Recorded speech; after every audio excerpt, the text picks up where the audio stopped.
So hello guys, I am Charlie Mangle to all in this new video of my YouTube channel. In this video I am going to solve exercise 4C question number 5. देखिए, nature of roots बताने के लिए सबसे पहले हमें D निकालना होता है। अगर डी का वैल्यू 0 के बराबर है तो रूट का नेचर होगा रियल और इक्वल।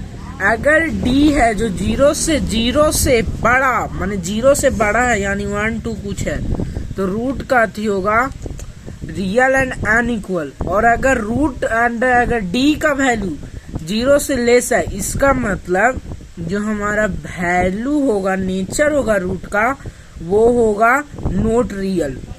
ठीक है, तो हमें इसी बात को इस क्वेश्चन में आसान तरीके से बनाना है, सॉल्व करके डी का वैल्यू निकाल के।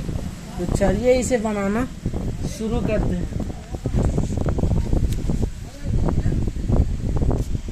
तो इसे बनाना शुरू करते हैं। सबसे पहले लिखेंगे इट इज रिटेन।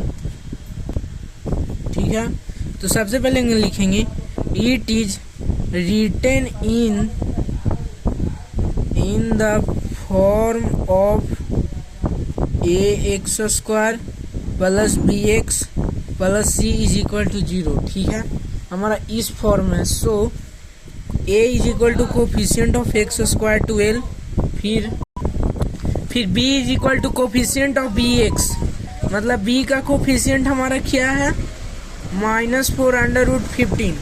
और रहा बात c का, तो c इज इक्वल टू 5 हमें क्लियर है। हम d का वैल्यू को निकालने के लिए b² -4ac, तो b इज इक्वल टू -4√15 का स्क्वायर -4 गुने 12 गुने 5, तो 4 को 16, 16 गुने 15।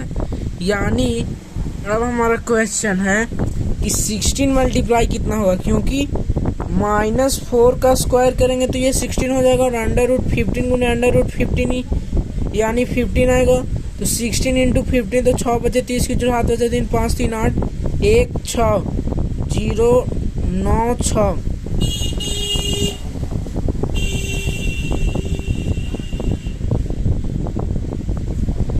Again let's multiply. 6 बचे 30 की 0, 6 बचे 30 5 3 8 6 1 0 8 6 14 की 4 हाथ बचेगी। ये हमारा आया 240। हमारा 16 इंटू मल्टीप्लाई कितना आया 240 माइनस 12 25 60 चौको भी 12 25 60 12 25 60 और -4 गुने 60 यानी -240। तो -240 आ गया तो ये दोनों इजीली हमारा कैंसल आउट हो गया। और ठीक है, यानी हमारा यहाँ पे d का वैल्यू 0 आ गया। और मैंने अभी आपको क्या बताया कि अगर d का वैल्यू इज इक्वल टू 0 है it's means that the nature of root is going to be real and equal. So now we write that when d is equal to 0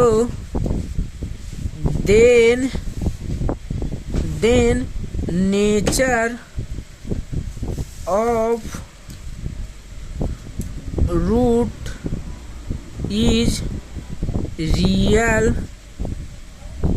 and equal। I think आप इस बात को अच्छे से समझ गए होंगे।